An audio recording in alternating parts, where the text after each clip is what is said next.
हरे कृष्णा।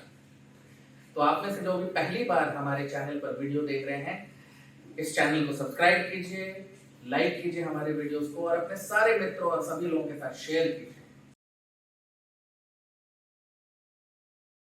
तो हमने पिछले वीडियो में देखा था कि भगवान का मतलब क्या होता है। बलवान का मतलब जिसके पास बल है, धनवान का मतलब जिसके पास धन है, और भगवान का मतलब जिसके पास भग है। भग का मतलब जो भी ऐश्वर्य है सृष्टि में सब उनका है। जड़ वस्तु अपने आप नहीं चल सकती। Matter can not move on its own. Newton जो पहला लॉ है न्यूटन का, वो यही तो है। Every object continues to be in its state of rest or of uniform motion unless acted upon by an external force. क्या है उसमें कि हर वस्तु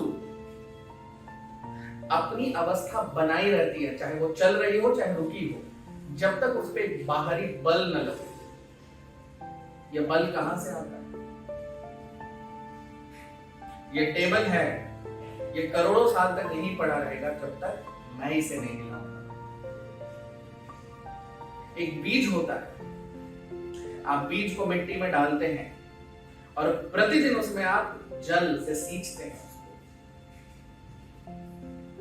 तो धीरे धीरे वो छोटा सा पौधा बनता है।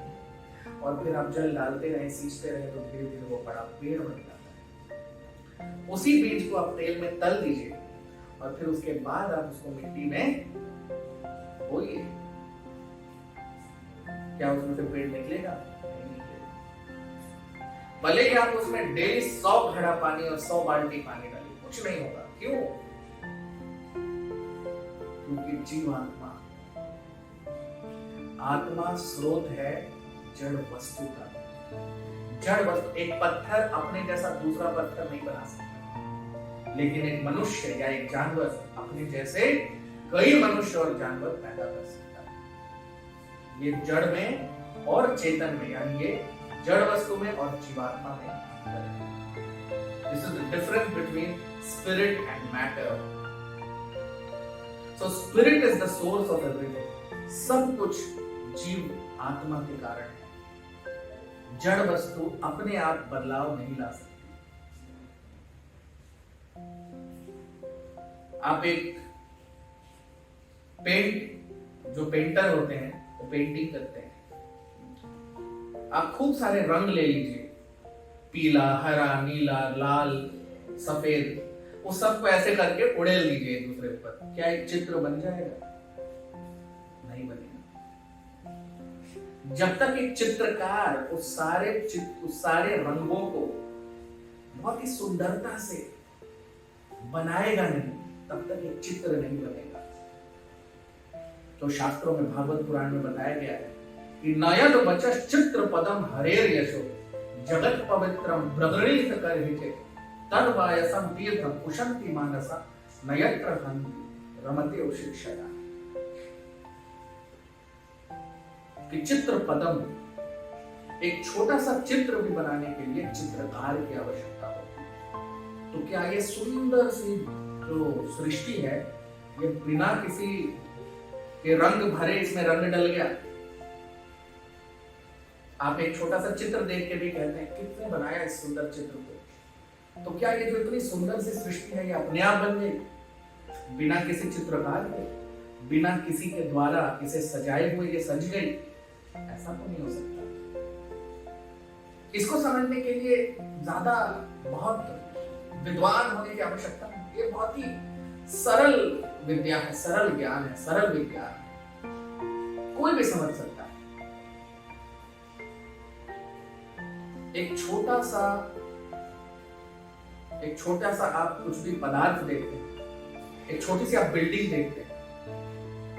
मान लीजिए आपने एक बड़ी सी बिल्डिंग देखी और आप जाके किसी से पूछें ये बिल्डिंग कैसे बनी है, कोई आपको इसका उत्तर दे कि कुछ नहीं, कल मैं यहाँ पे बम डाल के गया था, बम फटा और बिल्डिंग बन गई। ऐसा हो सकता है? नहीं हो सकता। तो कुछ भी अपने आप नहीं होता, सब के पीछे कारण होता है। तो भागवत पुराण में बताया गया, हमारे शास्त्रों में बताया गया है कि जन्माद्यस्य यतः ईश्वर परम कृष्ण सच्चिदानंद विग्रह अनादिरादिर गोविंद सर्व कारण कारणम। कि जिस तरह से मेरे कारण मेरे पिता हैं, मैं अपने पिता के कारण मेरा जन्म हुआ है, मेरे पिता उनके पिता के कारण उनका जन्म हुआ है। ऐसे आप चलते जाओ चलते जाओ चलते जाओ, जहां पर जाकर कोई और उनका पिता नहीं है, वो है कृष्णा, वो है भगवान परम पुरुषोत्तम। एक ट्रेन में 10वां जो डब्बा है वो बोलेगा मुझे 9वां डब्बा खींच रहा है, 9वां डब्बा बोलेगा मुझे 8वां डब्बा खींच रहा है। इस तरह से आप चलते जाएंगे तो दूसरा डब्बा बोलेगा मुझे पहला डब्बा खींच रहा है, पहला डब्बा बोलेगा मुझे इंजन खींच रही है। लेकिन इंजन को कौन खींच रहा है? कोई नहीं।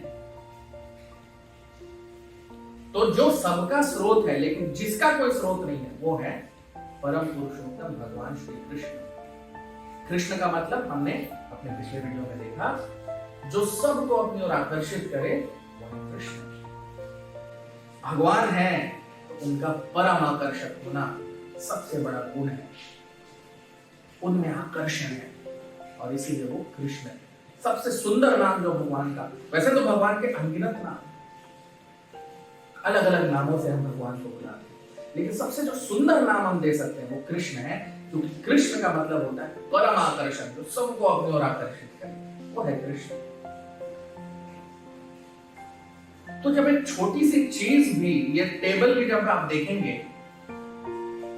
तो आप बोलेंगे अरे गुरुजी ये टेबल कहां से आया? और मैं आपको बोलूं कुछ नहीं, मैं कल गया शोरूम में, मैंने ये टेबल देखा और ये टेबल उड़ते हुए आके यहाँ पे सेट हो गया। ऐसा हो सकता है? नहीं हो सकता ना। आप क्या बोलेंगे? ऐसा नहीं हो सकता गुरु। क्यों?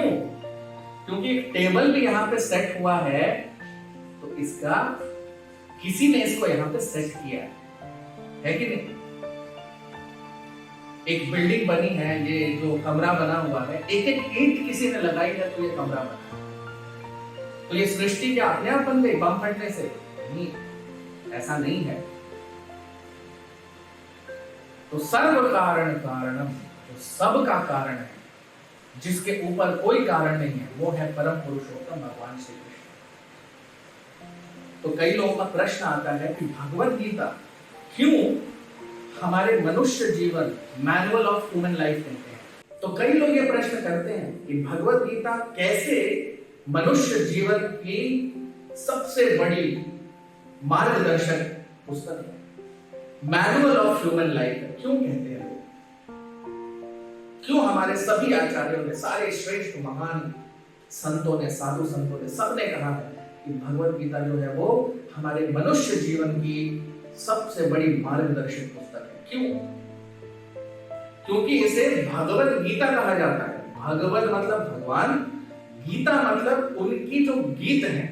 अब गीत तो मैं भी लिख सकता हूं, वो भी गीता हो जाएगी, लेकिन ये भगवत गीता है। भगवत गीता मतलब भगवान के जो मुख से निकला है वो गीता है, उनके गीत, भगवत गीता। तो धर्मम ही साक्षात भगवत प्रणीतम, धर्म वो है जो भगवान के मुख से निकलता है, जो भगवान के श्री मुख से निकला है वही धर्म है। हम और आप धर्म नहीं बना सकते। ऐसे तो 7 अरब लोग हैं इस पृथ्वी पे, यदि सब लोग अपना अपना धर्म बनाने लगे तो 7 अरब धर्म हो जाएंगे। इस देश में भी, किसी भी देश में आप थोड़ी तय कर सकते हैं आपको क्या नियम पालन करने हैं, वो तो सरकार बताएगी।